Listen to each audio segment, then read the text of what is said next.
Assalamualaikum warahmatullahi wabarakatuh. Senang sekali saya Wardah bisa menyapa teman-teman PKL Skandaria.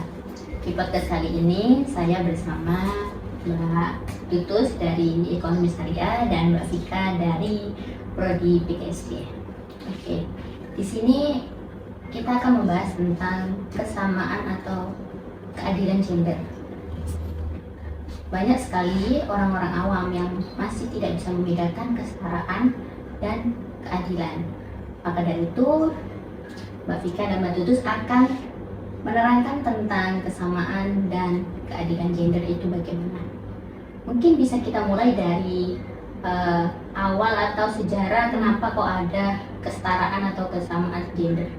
Mungkin bisa dijawab oleh Mbak Tutus. Jadi banyak isu-isu yang menyuarakan tentang keadilan ya kan, atau lebih utamanya tuh biasanya yang menyuarakan tuh kedominannya itu yang perempuan, kayak menyuarakan hak perempuan.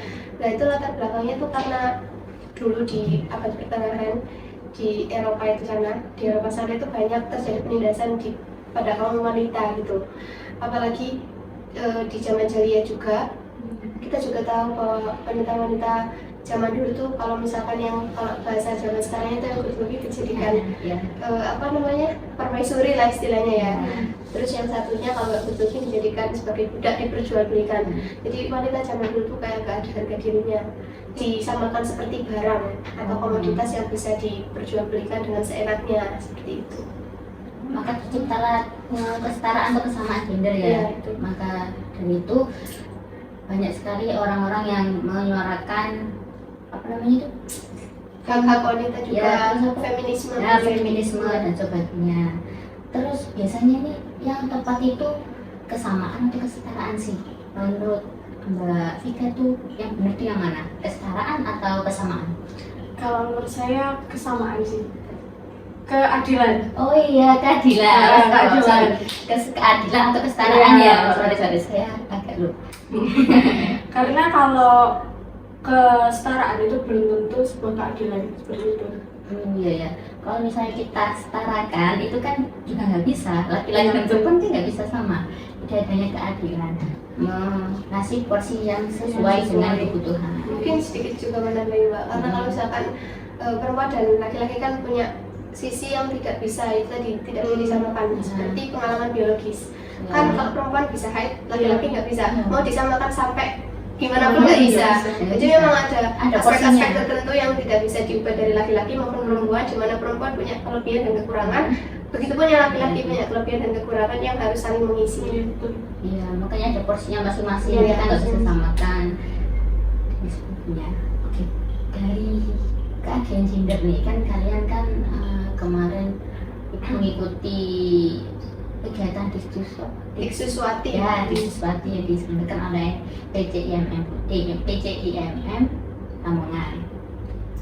Di dalam kegiatan itu pastinya kalian mengutarakan pendapat-pendapat atau pengalaman. Bisa di-sharing juga di sini nggak? Dari siapa dulu? Dari siapa dulu? Dari Mbak Vika mungkin ya. Jadi pernah waktu itu ini pengalaman di rumah di masyarakat mungkin. Jadi pulang malam gitu loh. Jadi itu posisinya kan memang ada kegiatan. Jadi pulangnya tuh malam, terus dimarahin lah, terus dibilangin kayak gini. Perempuan itu kodratnya tuh itu, ojo kendel gitu. Oh iya. Nggak boleh kendel. Jadi kita tuh emang disuruh disuruh di rumah aja kayak gitu. Memang kayak perempuan itu harusnya tuh nggak boleh terlalu berani seperti laki-laki. Dan laki-laki tuh harus melindungi perempuan, itu kan stigmanya dari masyarakat memang seperti itu. Tapi kadang dengan peraturan masyarakat itu menguntungkan kita sih sebenarnya. Iya sih, dari mungkin dari berbagai kejadian mungkin bisa menguntungkan perempuan juga. Jadi nggak boleh satu pandang ya, satu pandang nggak boleh. Iya. Kalau Mbak terus bagaimana? Sebenarnya banyak juga, cuma mungkin akan saya jelaskan satu aja yang mungkin rata-rata dialami sama wanita-wanita saat ini. Itu Mbak, biasanya kalau misalkan menempuh pendidikan yang tinggi itu biasanya itu pasti ya emang apa yang misalkan udah biasanya itu paling mentok S1 lah. Nah kalau misalkan mau sekolah lagi S2, S3 itu kayak mau ngapain lagi, mau ngejar apa. Terus ada juga sampai sekarang kenapa sih kok wanita-wanita itu masih eksis untuk menyuarakan hak-hak. Banyak komentar-komentar itu dominannya laki-laki sih yang komen. Itu kayak gini, emang mau setara kayak apa lagi gitu. Bukannya sekarang udah setara, Bu Megawati udah jadi presiden, itu kan udah apa ya, udah emansipasi wanita, udah benar-benar wujud nyata kalau wanita Indonesia tuh udah bisa maju gitu, mau setara apa lagi. Nah itu juga sebenarnya secara nggak langsung salah satu bukti bahwa memang antara laki-laki dan perempuan tuh masih ada gap gitu, masih belum ada komunikasi yang baik gitu loh. Nah salah satu contohnya itu tadi Mbak, kalau misalkan kita sekolah tinggi-tinggi itu mesti dikatain, nah kan nanti ujung-ujungnya kembali ke dapur, ujungnya kembali ke anak, ngapain sekolah tinggi-tinggi gitu. Padahal mengurus rumah tangga itu butuh ilmu juga ya. Dan ini memang banyak sekali orang-orang sudah bilang, sudah mau setara apalagi, mau keadilan apalagi. Buktinya itu salah satu kata-kata tersebut itu terbukti bahwasanya kesetaraan atau keadilan gender itu belum rata di Indonesia.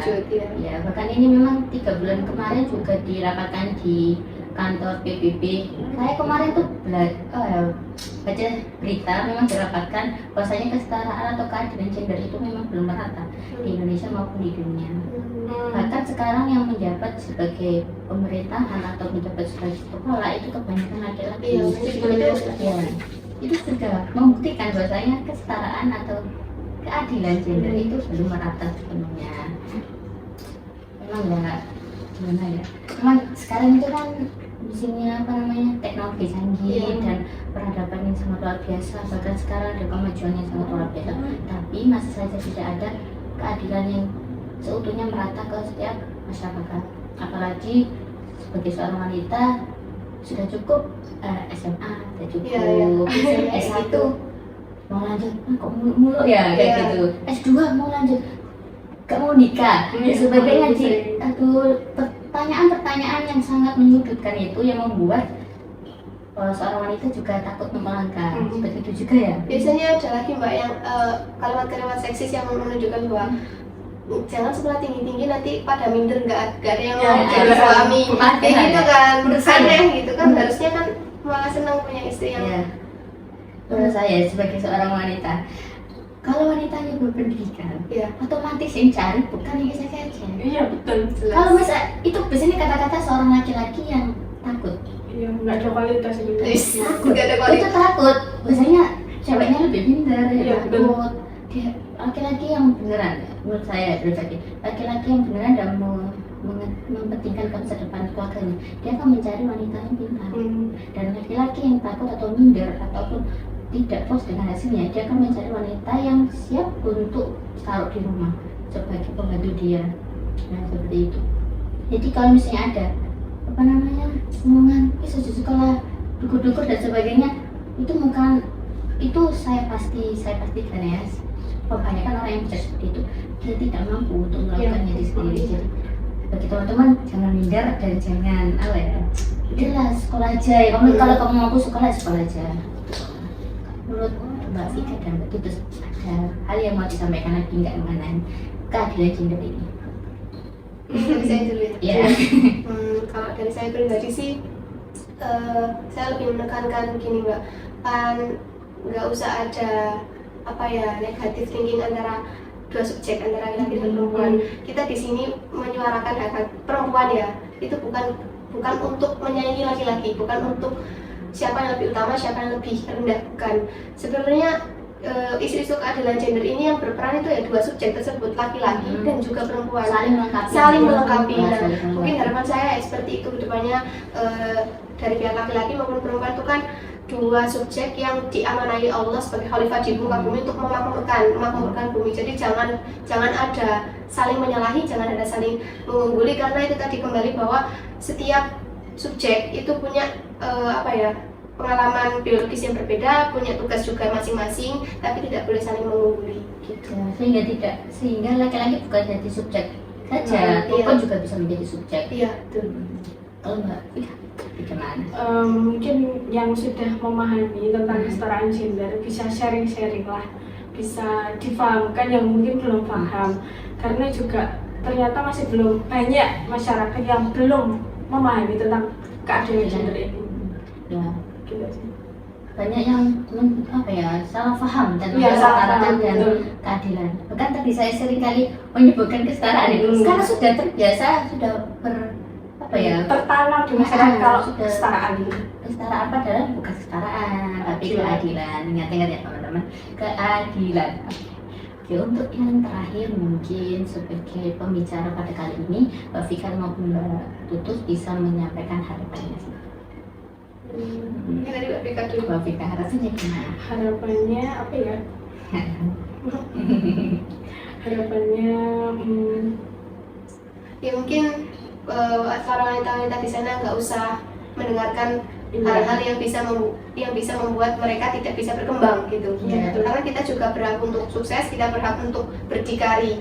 Iya. Nggak- tapi ya lagi-lagi bukan karena kita berdikari itu ingin mengungguli laki-laki, Iya. bukan, karena kita ingin mencari ilmu itu tadi. Karena kita tahu bahwa kita kan kalau di Islam sebagai pendidikan pertama ya bagi Iya. anak-anak kita nanti. Nah itu kita mencari bekal itu untuk Iya. nanti kita bisa mendidik anak kita nanti. Gitu sih. Terus juga buat perempuan-perempuan di Indonesia, jangan lupakan pendidikan, kejarlah pendidikan karena sebelum kita mendidik jadilah terdidik seperti itu. Iya.